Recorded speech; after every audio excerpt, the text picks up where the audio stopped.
Namaste everyone. Welcome to Prakalp, Fun with Hindi Learning for Beginners. We continue with the journey of story reading.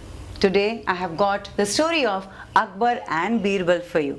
So let's read the story and have fun. Please subscribe to my channel and click on the bell icon to receive notification whenever I post a new video.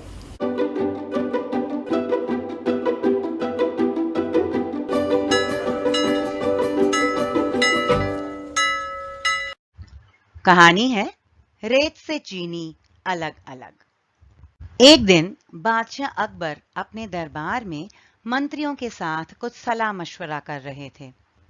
तभी एक दरबारी हाथ में कांच का एक बर्तन लेकर वहां आया। बादशाह ने पूछा, क्या है इस बर्तन में? वह बोला, इसमें रेत और चीनी का मिश्रण है। अकबर ने फिर पूछा, वह किस लिए? माफी चाहता हूं हुजूर, दरबारी बोला। हम बीरबल की काबिलियत को परखना चाहते हैं। हम चाहते हैं कि वह रेत से चीनी का दाना दाना अलग कर दे। बादशाह ने अब बीरबल की ओर देखा और कहा, देख लो बीरबल, रोज ही तुम्हारे सामने एक नई समस्या रख दी जाती है। वे मुस्कुराए और आगे बोले, तुम्हें बिना पानी में घोले इस रेत में से चीनी को अलग करना है। बीरबल ने कहा, कोई समस्या नहीं जहांपना, यह तो मेरे बाएं हाथ का काम है। यह कहकर बीरबल ने वह कांच का बर्तन उठाया और दरबार से बाहर चल दिया। बाकी दरबारी भी पीछे पीछे चल दिए। बीरबल बाग में पहुंचकर रुका और बर्तन में भरा सारा मिश्रण आम के एक बड़े पेड़ के चारों ओर बिखेर दिया। एक दरबारी ने पूछा, ये तुम क्या कर रहे हो?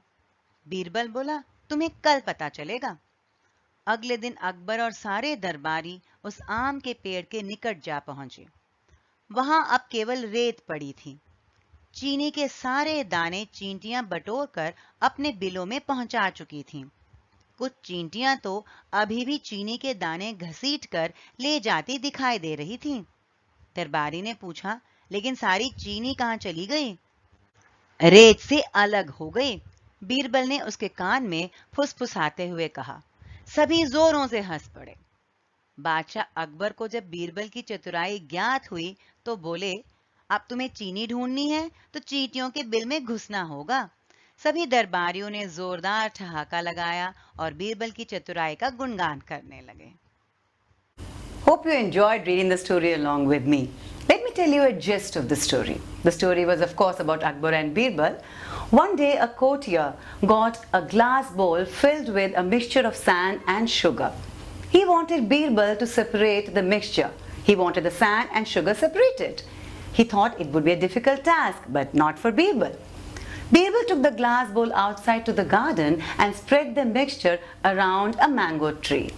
The next day, when all the courtiers along with Akbar and Birbal went near the mango tree, they could not find the sugar there. The ants had taken away the sugar. This shows the intelligence of Birbal. Hope you enjoyed the story and now you know the meaning too. So do keep reading the story and have fun.